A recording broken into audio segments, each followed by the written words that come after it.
Before we start today's episode, a bit of housekeeping for all those listeners out there. Whichever your podcast listening platform of choice, Apple Podcasts, Google Podcasts, or Spotify, reviews can make a huge impact. Not only do we value your feedback, which can help us create better content, it'll also help others discover the podcast. So spread the love and leave a review if you've got a minute.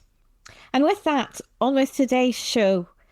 And I'm the Reverend Dr. Jenny McKay, veterinarian and minister in secular employment, environmentalist, activist, and self-confessed cat junkie. But believe it or not, I have never been interviewed by Anderson Cooper on CNN about my journey from a career in Hollywood to becoming a nun. Someone who has is my returning guest, Sister Superior, a community of St. John the Baptist in Mendham, New Jersey, and newly published author, Sister Monica Clare. Welcome back, Sister Monica. So happy to have a good excuse to see you again.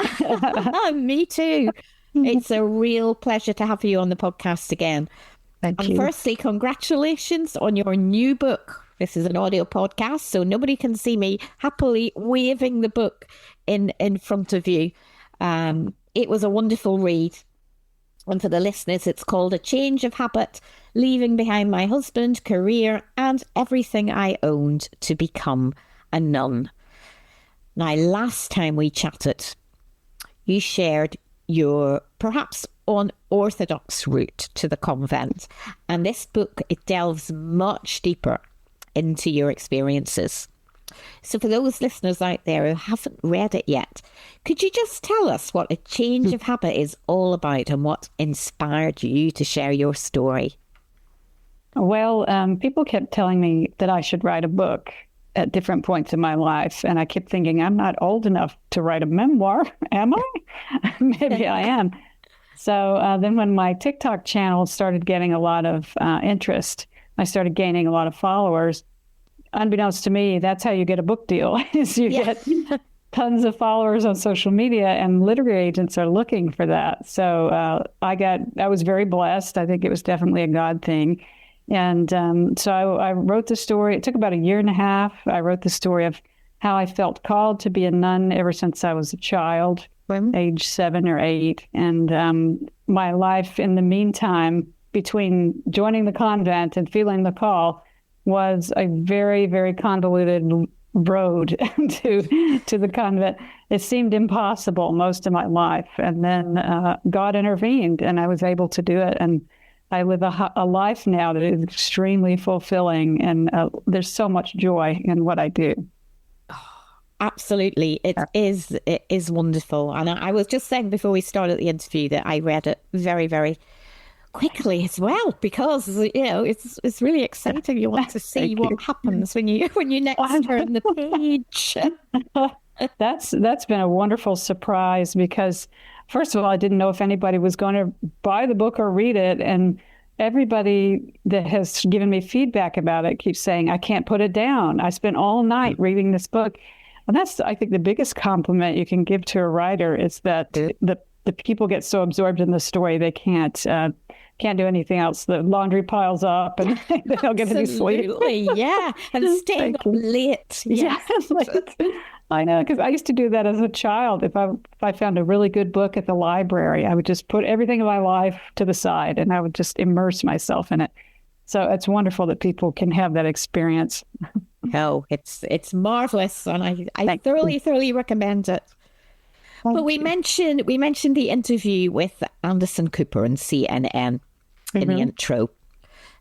You must have had a lot of media appearances with the book's release. How have you enjoyed that? Well, it's interesting because I used to work in Hollywood. I was around TV shows and movie sets. So the whole an intimidation factor is not there for me anymore. That was in my early 20s when I thought, oh, wow, this is a big deal. It's more like home when I walk onto a TV set. I was very, very awed and intimidated by Anderson Cooper. And then when I went on the Today Show with Maria Shriver and Jenna Jenna Bush Hager. I really admire them a lot. So my biggest fear was that I was just going to turn into like this crazed fan and be like, I love you. I love you. I restrained myself. And they were all so gracious and kind. I mean, Lovely. they were good at what they do enough to make me feel completely comfortable. And they were very sweet to me. That helped. Yeah. And it must have stirred up some memories of your previous work, of course, over in Hollywood. Yeah, it really did, because just being around the production staff and kind of knowing who's who and who to ask for things, and so that part was like riding a bike. You just go back to that 20-year career that I had in the entertainment industry, and I'm very grateful that I had that background, because all of this would be terrifying to me if I didn't. I never had that moment where I thought, oh my gosh, I'm going on live television, because I used to work in radio, and that terror went away like the first year of working in radio, where you're like, okay, we're alive. Let's just go. So thank God I had these other careers that God was created enough to give me these skills that I needed. Absolutely. It was part of the path, wasn't it, to where you've ended up? Absolutely. Totally. So how has the book been received in the local and wider religious community? I'm very relieved that a lot of clergy are buying it. It just really warms my heart when I run into a priest out in the diocese or from another diocese who said, I read your book. I bought a copy for my mom. So to get that sort of stamp of approval from the clergy has been really important to me, because I used to not make my theological thoughts public, because I thought, what do I know? I'm not a priest. But after, 13 years in the religious life, I thought maybe I can say something coherent that's actually on message with the Anglican Communion. So that's a big relief that the clergy likes it. And they keep asking me when I'm going to write the next book, which I hadn't thought about. And the sisters in the community, I'm sure they were very supportive as well when you were writing. Most of them were. There were a couple who are very fiercely private. They don't want anything about themselves out in public, because that used to be a huge part of the religious life. You would go into a community and no one would ever hear about you ever again. You certainly didn't want to get in the newspaper or anything like that. And it was part of their training. So they really had misgivings about it. One of them was dead set against the book. Right. And she grew to sort of grudgingly accept it, because she started trying to understand how it could help people, and it wasn't going to breach her privacy, which is very important to her. And I used pseudonyms in the book. I didn't use the sisters' actual names, except for Sister Pamela, our English sister. She said, I don't care. You can use my name. Oh, that's good. So I had to come up with all these sister names that sort of sound like their actual names. And that was challenging, actually. And do you have like people who might come to the convent, visit the convent, want to photograph the convent because they know you're there and they've read your book? Not yet. And it's funny, people keep asking me if I get recognized out in public. No, I never do. It's really funny to me. I'm like, well, that problem is not manifesting. People are, however, because of the publicity, they're calling up and wanting to come here on retreat. So our retreat ministry is going really, really well right now. Wow. We've had to turn people down because we have a cottage where couples or males can stay. And then we have a few guest rooms in our convent where women can stay. And it's been pretty full up most of the time. Yeah, right. Great. So if any of the listeners want to come over, they need to get in there. That's right. Well ahead. That's right. Oh, and we have centering prayer on Zoom every Thursday night. That has taken off like gangbusters. It's really, I have so many requests for centering prayer now, and it's a blessing. It is. That is wonderful. Right. And of course, you are very, very famous on TikTok. And you mentioned recently that the Superior's office at St. John the Baptist is called Wisdom. Mm-hmm. But it is your happy place. Yeah. And it's this predominantly where you wrote the book? Yes. This is pretty much where I wrote it. It started during the pandemic, as we were just sort of easing off with the years of COVID and everything. Right. So most of what I did in the first few days, just when I signed with an agent and when the book deal was being picked up by Penguin Random House, everything was on Zoom. I didn't meet these people in person, I think, until almost like a year after the whole process started.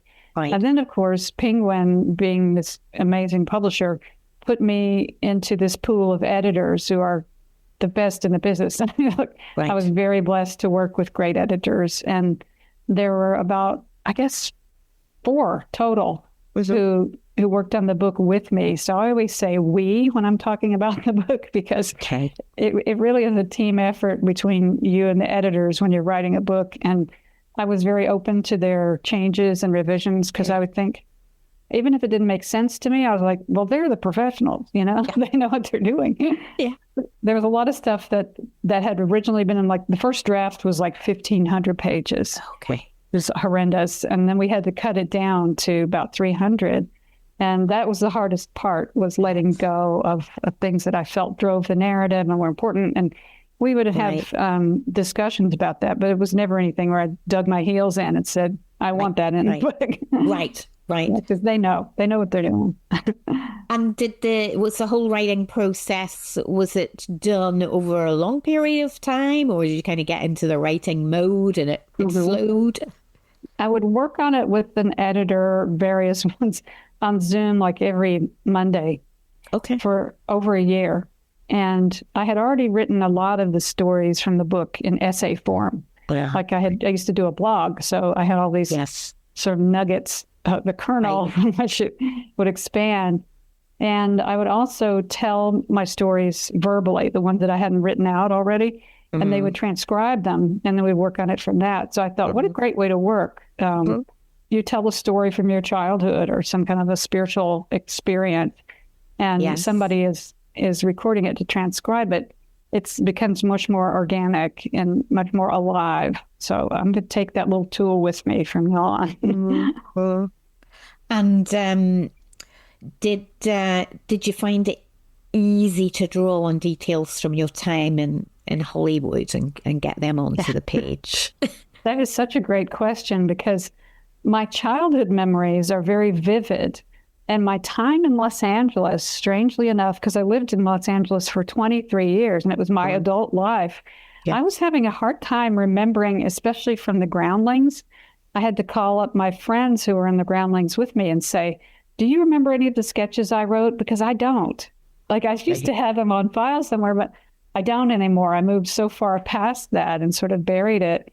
And I had to check with people that I know about dates and the timeline and who was around when that conversation was being.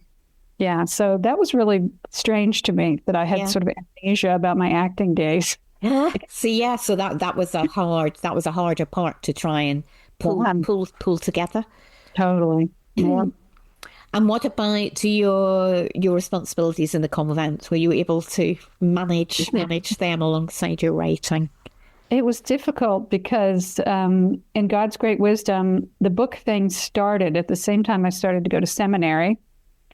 And then I had to do chaplaincy training for 9 months. So this whole thing was going on while I was training to be a priest, plus being the mother superior of the community. So it felt like I had 3 jobs or 4 jobs. And so there was really not a lot of spare time for me. I had to slot everything in very carefully to keep things from falling through the cracks. And I thought, I'm never going to be able to graduate from seminary if I'm doing this book, but God made it happen. So you are now qualified as a priest? Not yet. I'm supposed to do more trainings in our diocese, and there's shorter trainings, and hopefully I'll be ordained as a deacon maybe next summer, and then as a priest within the next year after that. 1 year later. Oh, yes. So we're getting there. Yeah, it's a long road, as you know. Very, very long road, isn't it? Yeah.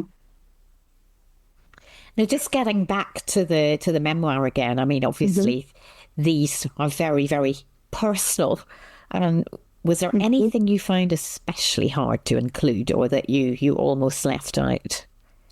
The marriage part, believe it or not, I wanted to sort of gloss over that because I was afraid there were so many legal issues. I had to change my ex-husband's name and a few details about him to, and the team at Penguin includes lawyers who go through the manuscript. So they gave me the chance to talk on Zoom with one of the lawyers, and I told them what I was nervous about. I was nervous about including my actor friends who've gone on to become famous. I didn't know if they were going to get mad at me. Yeah, so mostly it was around legal issues. My father's deceased, so the crimes that he committed, they were concerned that if he was still alive and I was accusing him of these crimes, that might bring some kind of defamation or something. And they told me something really interesting that I never knew. They said defamation of character is when you tell something about somebody that isn't true. Okay. If it's true and you can prove it's true, you have a legal leg to stand on. They could still sue and whatever, but it's a lot weaker if it's the truth. So I thought, well, yeah, everything I'm putting in here is the truth. And believe it or not, my ex-husband sent me a message on Instagram Messenger. I saw this message request from him. I thought, oh, no. And all he said was, I read your book. Some parts of it were really hard to read, but I want you to know that it's a wonderful book, and I think it's going to help a lot of people. That was a miracle from God. Wow. That was totally a miracle. That was... Never expected that. It was wonderful to hear that, wasn't it? Yeah. A relief, yes. What a relief, yeah. And the actor friends have been really kind. Sherry O'Terry got in touch with me. Yeah, I thanked her after the Today Show because she did this little film piece that I didn't realize was going to be part of the show of her talking about our time together back at the Groundlings. And then we had a text exchange where she said, I just want you to know I love you. I think you're wonderful. And I was saying, I think you're wonderful and I love you too. She goes, so we both are. Let's not fight. That that's so lovely. Lots of positive feedback, of course, as it should be, because it's a wonderful book.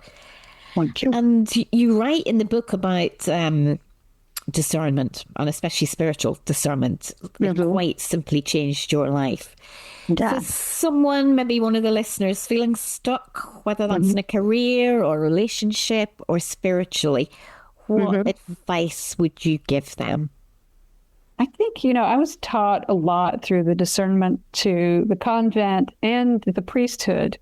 I was taught a lot about how to check in with trusted people instead of just discerning on your own. I would also recommend that you talk to people who are already doing what you are thinking of doing, which I did at that time. My priest was very smart. She had me reach out to nuns and talk to them because, you never know. You could start talking to them and you're like, ooh, that doesn't sound like what I wanted. Or, look at other possibilities within that, like becoming an associate or an oblate instead of going down the road of being a sister. So I always, if people are discerning the religious life, I tell them, talk to a priest. That's where you have to start. If they're not helpful, find another priest or go to the bishop or something like that. And they'll start you down the correct road. And then you have to really, some people, I tell them, you can assemble a little discernment committee of people that you trust, your friends and somebody you work with, maybe somebody whose opinion you trust, people who know you and all that. So I think it really taught me that discernment is not this solitary, quiet thing to do on your own. It's a community effort. Yes. And I agree. I think that community is very, very important, isn't it? Because one person may, well, as you probably know, one or two people may try and dissuade you, but you've still got this nagging feeling. So you need a wide variety of people. Now, the one thing that really fascinated me in the book was when you joined the convent and there was this no compliments policy. Yes. There was no please and thank you, because it was kind of expect that you would just do that, wouldn't you? You wouldn't have to say please or thank you, but you did get that changed, didn't you? I did. And I'm usually not a rebellious person about rules. I like rules and I like structure. But I thought that rule was so detrimental to the sisters' mental health, because I saw that they were doing a lot of kind things for each other. No one was saying thank you. I thought, we need that connection where we feel appreciated and we can express our appreciation and our love for other people. They were really skittish about saying, I love you to each other. Right. And I've tried to normalize that and say, I know we had an argument just now, but I want to remind you that I love you. So they're getting a little bit less embarrassed to say that out loud because they were stuck in a very Victorian system, which I saw that when they were talking about the filming of Downton Abbey, the TV series. Yeah. And they said that nobody ever thanked the servants in that era because the servants were just doing what they were meant to do. Our community was founded in 1852. So a lot of things carried over from the Victorian era. In from that to that. Yeah. Yeah. Yeah. And that policy, that's fully implemented now, isn't it? So, yes. Yeah. All love, all hugging, all complimenting. Gratitude. That's wonderful. People need to feel appreciated, don't they? They do. Yes, they do. And how long have you been Sister Superior now? It's going to be 6 years in December. I had 1 5-year term, and now I'm starting a second 5-year term. Oh, wonderful. And you can carry on with that while if when you're ordained. Mm-hmm. Yes. I will celebrate Mass here at the convent. We have daily Mass. And right now we have this roster of outside clergy that we have come celebrate Mass. But if they're delayed, if they're, have a flat tire or whatever, it would be nice to have a priest on set. Absolutely. Yeah. And would you still be the only priest in the community? Yes, because the 2 other sisters who are priests have dementia, and they're both in care homes now. So the community was very blessed to have them all these decades celebrating Mass, but they had to. We have a policy that if you're living in the convent, if you can't look after yourself, that's the phrase we use, we have to put them into care because we're not able to change sheets, lift them, things like that. Oh. And a home care nurse is too much for our budget. So we figured it's a tough choice, but we had to. It must be, but they need that specialist care, don't they? They do, to be safe. And in your role as the sister, the superior, what have you learned about yourself as a person and a spiritual leader? Because it's different to just being a member within the community, isn't it?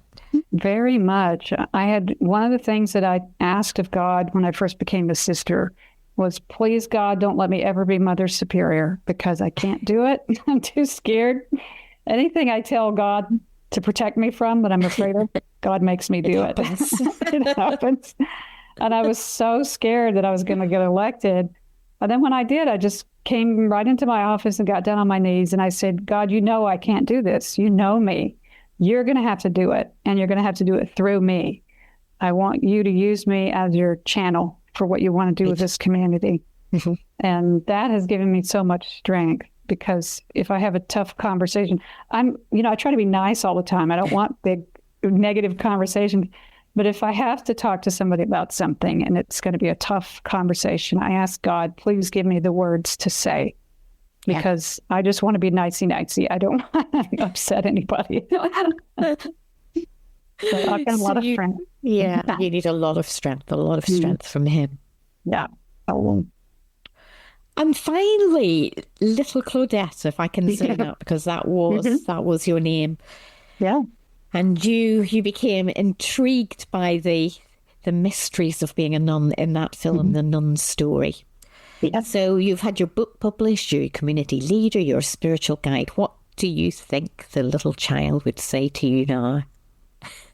I think that little girl who was so quiet and spacey and spiritual would say, wow, wow. Amazing story. Thank you. So what's next for you, Sister Monica? Well, there's been talk of writing a second book. I think the publisher is kind of holding off. They're kind of seeing how this book does because, you have to.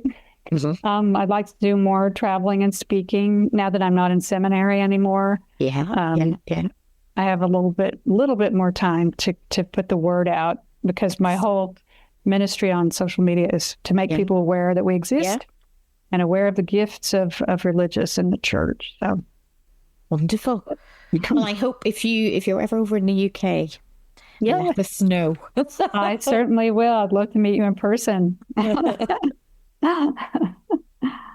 Well, it's been lovely, lovely to be able to catch up with you again, Sister Monica, and hear too. about your wonderful story and your life. It's an inspiration. It really is. Thank you. And thank you for putting the time and effort into that book to help those of us who need to hear something like that. Yeah. And you're an inspiration to me and so many others. So thank you. Oh, thank you. Thank you. We're mutually inspiring. Yeah, right.